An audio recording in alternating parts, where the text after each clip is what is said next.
Hello, good morning. Welcome back to another day devotional in the book of Philippians. My name is Pete, for those of you who do not know me. Let me start with a question. How are you? How are you doing? How are you feeling this morning? Do you have a radiant smile? A spring in your step? Or are you worried? Looking ahead to the day, does that fill you with dread and a type of low-grade anxiety? Almost like a perpetual stress each morning you're waking up right now. Let me encourage you, these videos, these daily devotional things we're doing at the moment, this is not a task. This is not a tick box exercise. This is us as a church learning what it is to depend on and savor like God's sweet word, to taste and see of his goodness again this morning. It's not about a type of consistent social media presence. It's not. Paul would throw that away.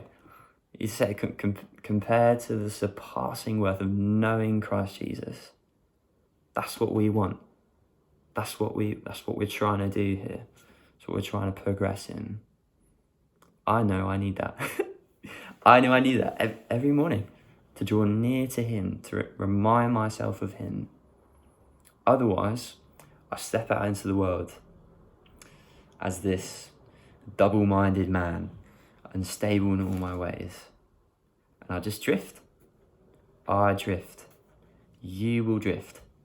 You will ebb and flow with the culture you are in, unless we come to this, unless we draw near and ask for like a heavenly perspective again. A heavenly perspective. I don't need a Pico perspective. That's not what I need today. It's not. Put that in the bin. Like, Jesus, I need your perspective. I need your will. I need your way to be so clear in my heart, in my eyes. I do. That's what we need, really. So, how are you feeling?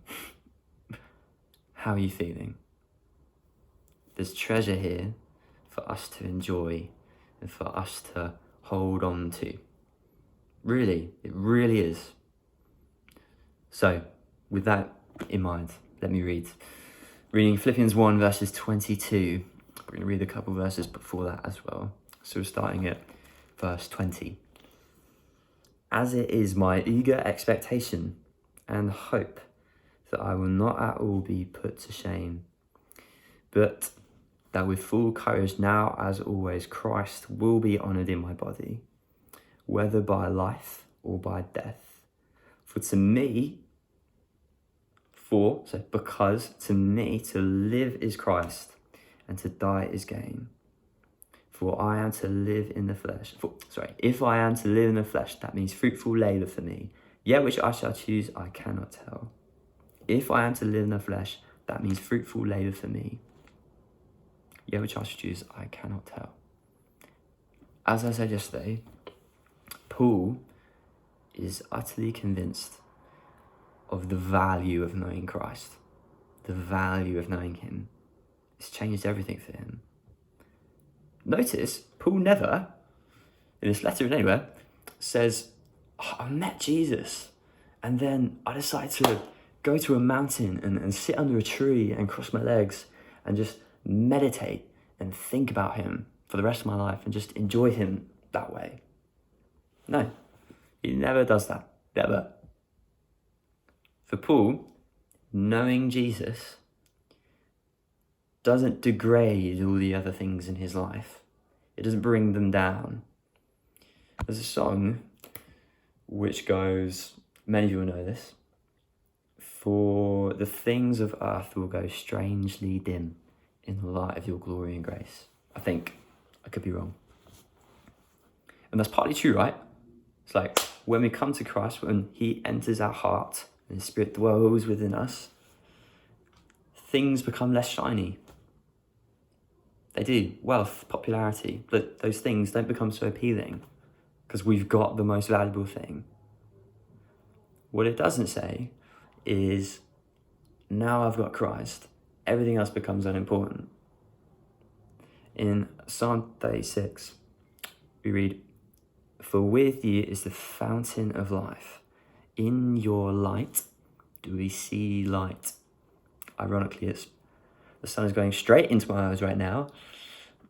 But the point being, like, in your light do we see light. When we bring light, when we bring a lamp into our life, it illuminates everything else. It's like true perspective comes. It's not that those things get darker and Christ just becomes everything. No, it's in the light of Christ, everything else gets put into its proper place. It's like having a window and getting window cleaner and scrubbing away, scrubbing the muck away, scrubbing the grime away, to see things as they really are, to gain a heavenly perspective. That's what I need. That's what you need. Otherwise we will drift. So go after Christ. Desire him. Learn about him. How do we do that?